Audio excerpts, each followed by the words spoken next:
Welcome back, everybody, to the KC Sports Report. I'm your host, Michael Darcy, and today I'm joined by my guys, Caden Sproul and Kyle Collier, and we're going to talk about how the Colts gave the Chiefs a massive gift. So, ladies and gentlemen, your Kansas City Chiefs found a way to upset the Colts at Arrowhead Stadium in overtime by the final score of 23-20. It took all 60 minutes and change for the Chiefs to find a way to win, and now their playoff hopes are still very much alive. The Chiefs' season was on the line, their backs were up against the wall, and the Colts gave them a pulse. They're still breathing.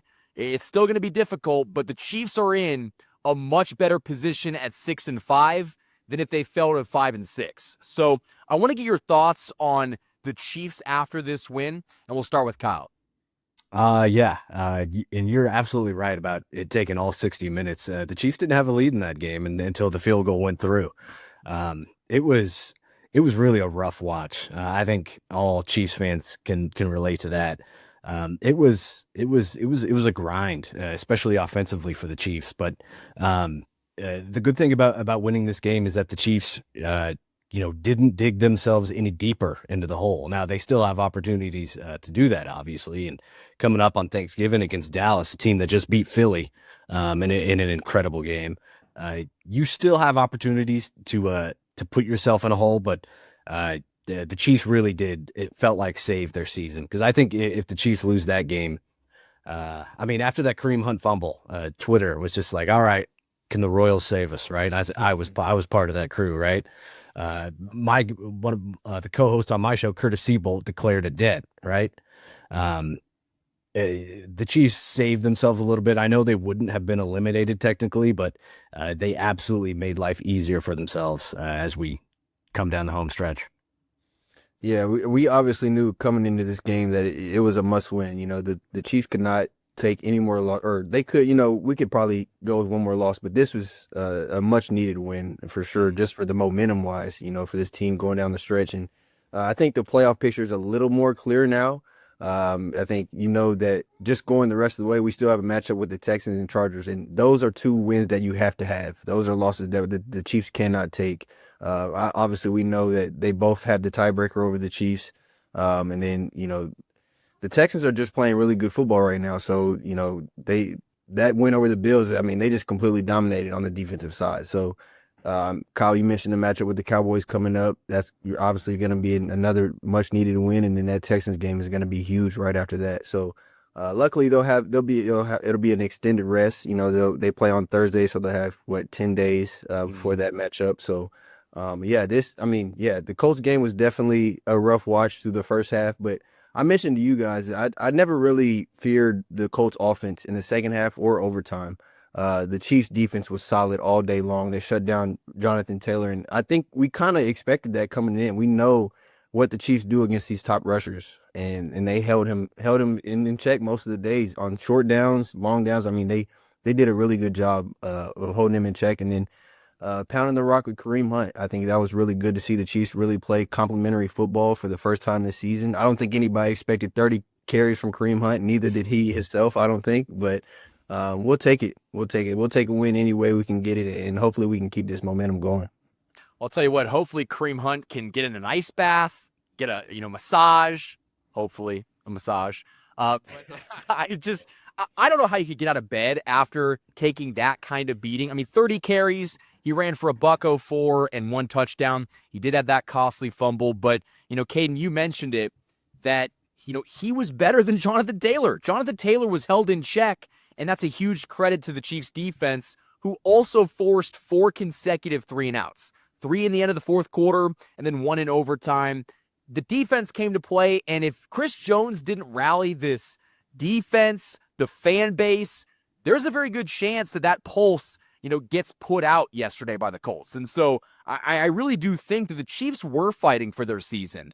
Even though they could afford to lose mathematically, if they lost to the Colts, that would have been their 3rd consecutive loss in a game that emotionally and mentally you knew you needed. And I still think the Chiefs did not play their best football. They coughed it up. They turned it over. I guess they did. Yeah, they did turn it over at least twice.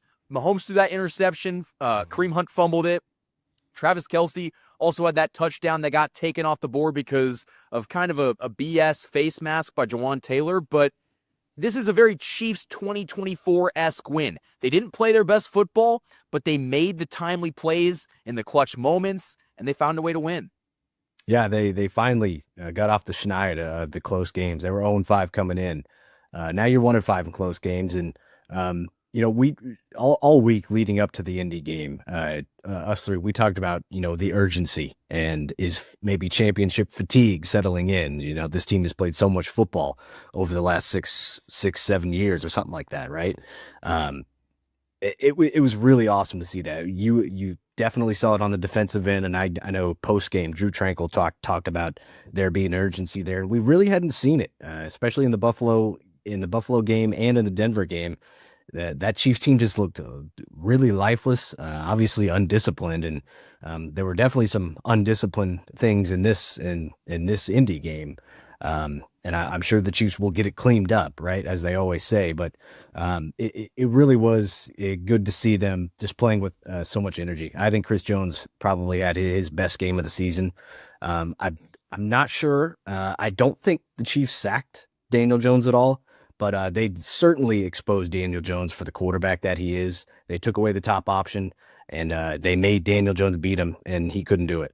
It was Spagnuolo too. I've got to give him credit. In the fourth quarter, he was sending blitzes, and Daniel Jones just had no idea what to do. The urgency was there, and I've rambled a bit, so I forgot your original question, Darcy, but it was good to see. Yeah, I mean, early on in the game, I was a little bit worried because coming into the game, the Chiefs were bottom of the league against play action defense, and the Colts were tops of the league. So I think that was the only place I was afraid of. And early on, you saw that with that long catch to Ashton Doolin down the sideline. That was off of play action, and he was almost wide open. So. But I think the Chiefs were able to get them out of that game plan and kind of force Daniel Jones to make more plays, and this defense stood up. But I mean, Kyle, you mentioned the one-score games. I think everybody knew coming into this season that the 10-0 record from last year was not maintainable. That wasn't something that was going to be sustainable. But we kind of expected them to maybe there'd be a middle or a median to that. Maybe 3-2, or I think we were 0-5 coming into Sunday, so maybe 3-2, 2-3, something like that, but not 0-5. So. It was good to see the Chiefs finally, make those plays. And Pat talked about that in his post-game interview. There's so many plays in a game that just can turn the outcome, so much. So it was good to see them finally get, a close win and finish the game out. And I think that's what's the most encouraging sign after this win. The Chiefs, I don't think were the better football team against the Colts. I think they played a better fourth quarter. I mean, they rallied. They were down 20-9 going into the fourth quarter. So they rattled off 14 unanswered points to win. They were not the better team for, the entire 60 minutes and then overtime, but they found a way to, pull it out, get within themselves, and play with a sense of urgency that I don't think that we've seen from this team this year. I mean, this was truly an over my dead body fourth quarter, and they found a way to scratch and claw and gut out a very tough win against a Colts team that coming into this game was 8-2 and one of the best teams in the AFC. And I want to talk about how the Colts gave the Chiefs this gift, and we'll talk about that right after this break. This video is sponsored by my friends over at DM Injury Law. Injured in an accident, you could be entitled to significant compensation, but time is critical. Rely on the experienced personal injury attorneys at DM Law, Kansas City and Missouri's top injury law firm. DM Law is a full-service personal injury practice supported by a large team of investigators, case managers, medical records specialists, and more. And best of all, you don't pay unless they win. DM Law operates on a contingency fee basis, meaning no fees unless they win your case. And they also provide free consultations. So if you've been injured, don't wait. You can contact DM Law today for a free consultation and learn how they can help you pursue the compensation you deserve. Let them handle the fight while you focus on healing. Hurt in a car wreck? Call Mike. Remember, Mike's got this. The choice of a lawyer is an important decision and should not be based solely upon advertisement. Thanks to DM Injury Law for sponsoring this video. The Hollywood Casino at Kansas Speedway is the place to be. With over 1,500 slot machines, 35 table games, 4 restaurants, and an ESPN Bet sportsbook, there are plenty of ways to find your fun. For more chances to win, follow their Facebook, Instagram, and X. Must be 21. Gambling problem? Call 1-800-GAMBLER. Huge thanks to the sponsors that have supported this channel all football season long. Now, when we talk about the gift that the Colts gave the Chiefs, I don't think that there is a single team in the AFC that wants to see this Chiefs team make the playoffs. And I think that if the Colts could have defeated the Chiefs at Arrowhead Stadium to hand them their 3rd consecutive loss and put them at 5-6 on the season, their playoff hopes would have been dead. But now you've got teams like the Patriots, the Broncos, the Bills, everybody in the AFC playoff picture is looking at the Colts like, are you freaking kidding me? You gave them a sign of life, you gave them a heartbeat, and now the Chiefs, to a certain extent, control their own destiny. If they can find a way to win out or lose one more game tops, finish out at 11-6, your Kansas City Chiefs are going to go to the playoffs, and there is not a single team in this AFC that wants to see the Chiefs in wild card weekend. I mean, that no one wants to see it, and the Chiefs could play spoiler to a lot of good teams. Yeah, you're 100% right. And just looking at the NFL playoff picture, that there's not much experience there besides the Bills and Josh Allen. Mike Vrabel obviously has just loads of football experience, but those are a lot of young quarterbacks, a lot of quarterbacks who just haven't been able to really show it yet, I guess, in the playoffs. Yeah, you're absolutely right. Nobody wants to see Kansas City and their championship experience coming in. And the Colts had an opportunity not only for, to get the Chiefs out of their way, but just out of the AFC's way. Yeah, you're absolutely right about that, Dorsey. It's the Chiefs now have a little bit more life. I think there are some worrisome issues coming out of that game still, like Trey Smith apparently going to miss some time. But yeah, the Chiefs have saved themselves for at least another week, but yeah, the schedule's still going to be a little tough.